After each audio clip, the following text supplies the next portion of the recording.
ఖమ్మం జిల్లా పట్టణ పరిసర ప్రాంతాల నుండి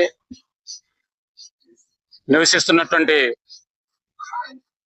లంబాడి గోర్ బంజారా ప్రజల యొక్క వన భోజనాలని ఈ ఖమ్మం జిల్లా హెడ్ క్వార్టర్ కి దగ్గరలోని రఘునాథపాలెం తోటలో నిర్వహించుకోవడం జరిగింది.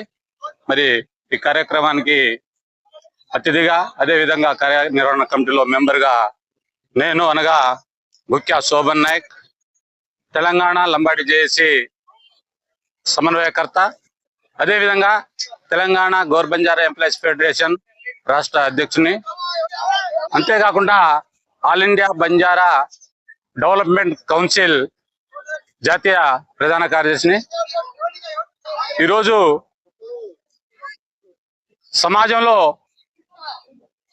ఎన్నో కులాల వారు వారి వారి కులాల పేరిట గత కొన్ని సంవత్సరాలుగా ఖమ్మం జిల్లాలో వన భోజనాలు, కార్తీక మాస వన భోజనాలు నిర్వహించుకోవటం మేము చూసాము.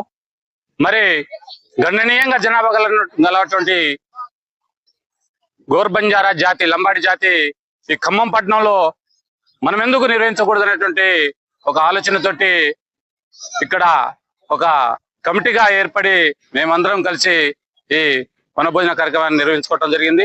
మరి ఈ కార్యక్రమానికి ఈ యొక్క పట్టణ నలుమూలల నుండి ఊహించని రీతిలో అశేష జనవాహిని ఈరోజు ఇక్కడ పాల్గొనడం జరిగింది. మరి పాల్గొన్నటువంటి మా జాతికి ఏదన్నా ఒక చిన్న సందేశం ఇవ్వవలసినటువంటి అవసరం ఉందని చెప్పేసి ఒక 4 విషయాల్ని వారికి తెలియజేస్తా ఉన్నాం. అందులో ముఖ్యమైనది చూసినట్టయితే గోర్ బంజారా లంబాడా జాతి ప్రజలు కుటుంబాలు ఈ ఖమ్మం పట్టణంలో కానీ ఖమ్మం జిల్లాలో కానీ యావత్ తెలంగాణ రాష్ట్రంలో ఎక్కడ ఉన్నా కూడా ఒకరికొకళ్ళు సహకరించుకొని ఐకమత్యంగా ఉండాలని మేము తీర్మానం చేసుకోవడం జరిగింది. అదేవిధంగా గోర్ బంజారా సమాజానికి విద్య, ఉద్యోగము మరియు ఉపాధి కల్పనలో ఎలాంటి అవసరమో అవకాశం ఉన్న మేరకు సహకరించుకోవాలని చెప్పేసి ఈ సందర్భంగా మేము తెలియజేసుకోవడం జరిగింది. అదేవిధంగా డాక్టర్ బిఆర్ అంబేద్కర్ గారు, అదేవిధంగా సద్గురు శివలాల్ మహారాజ్ గారు మా యొక్క జాతి జ్ఞాన దీపిక వారు చెప్పిన విధంగా మా జాతి ఎంత శాతం అయితే ఉందో అంత శాతము మా జాతికి ఈ భారత రాజ్యాంగం ప్రకారం భారతదేశంలో ఉన్నటువంటి సంపదల నుండి మా భాగం మాకు, మా వాటా మాకు వచ్చేలాగా మేము ముందుకు వెళ్ళాలని చెప్పేసి కోరుకోవటం జరిగింది. అదేవిధంగా ఒక ఇష్యూ పైన ఈరోజు రాష్ట్రంలో కొంత డిస్టర్బెన్స్ నడుస్తూ ఉంది. అది సుప్రీంకోర్టు బంజారాల యొక్క రిజర్వేషన్ గురించి కొంతమంది పిలివేయటము, దానికి కేంద్ర రాష్ట్ర ప్రభుత్వాలని సుప్రీంకోర్టు వారి యొక్క అభిప్రాయాన్ని అడగటం జరిగింది. మేము చెప్పేది ఏమిటంటే కేంద్ర రాష్ట్ర ప్రభుత్వాలను మేము కోరేది ఏంటంటే ఏదైతే ఏరియా రిమూవల్ రిస్ట్రిక్షన్ యాక్ట్ ఉందో 1976 ఆ యాక్ట్ లో ఏదైతే ఒప్పందం జరిగిందో ఆ ఒప్పందం సంబంధించిన విషయాలని కేంద్ర రాష్ట్ర ప్రభుత్వాలు మన అత్యున్నత న్యాయస్థానమైనటువంటి సుప్రీంకోర్టుకి తెలియజేసి అది రాజ్యాంగబద్ధంగా చట్టపరంగా వచ్చినటువంటి హక్కు కాబట్టి ఆ హక్కుని మళ్ళీ సుప్రీంకోర్టుకి తెలియజేయవలసిందిగా మాత్రమే మేము రాష్ట్ర కేంద్ర ప్రభుత్వాన్ని కోరుతా ఉన్నాం.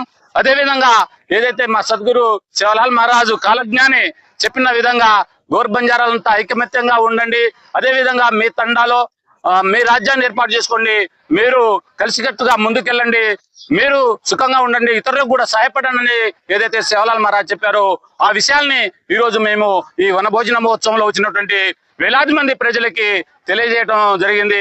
మరి ఈ కార్యక్రమానికి సహకరించిన వారు, అదేవిధంగా కార్యక్రమానికి విచ్చేసిన వారికి, అదేవిధంగా మా నిర్వహణ కమిటీలో ఉన్నటువంటి వారికి పేరు పేరున ముఖ్యంగా మంగిలాల్ గారు, అదేవిధంగా మంగిలాల్ యాదవ్ గారు, అదేవిధంగా మంగ్యా నాయక్ గారు, అదేవిధంగా మా కమిటీ అధ్యక్షులు వారందరికీ కూడా పేరు పేరున ధన్యవాదాలు తెలియజేస్తూ రాబోయే రోజుల్లో ఇదే ఖమ్మం జిల్లాలో ఇదే తోటలో ఇంకా గణనీయంగా జనసంఖ్యతో దాదాపుగా 10,000కు మించి జనాభాతోటి ప్రజలతోటి మళ్ళీ జరుపుకోవడానికి మేము సముచితంగా ముందుకెళ్తామని చెప్పి తెలియజేసుకుంటూ మా జాతి అభివృద్ధికి మనుగడకి ముందుంటి పనిచేస్తామని కోరుకుంటూ ఈ యొక్క ఖమ్మం జిల్లా గోర్ బంజారా సమాజానికి ప్రత్యేక ధన్యవాదాలు తెలియజేస్తూ సెలవు తీసుకున్నాను.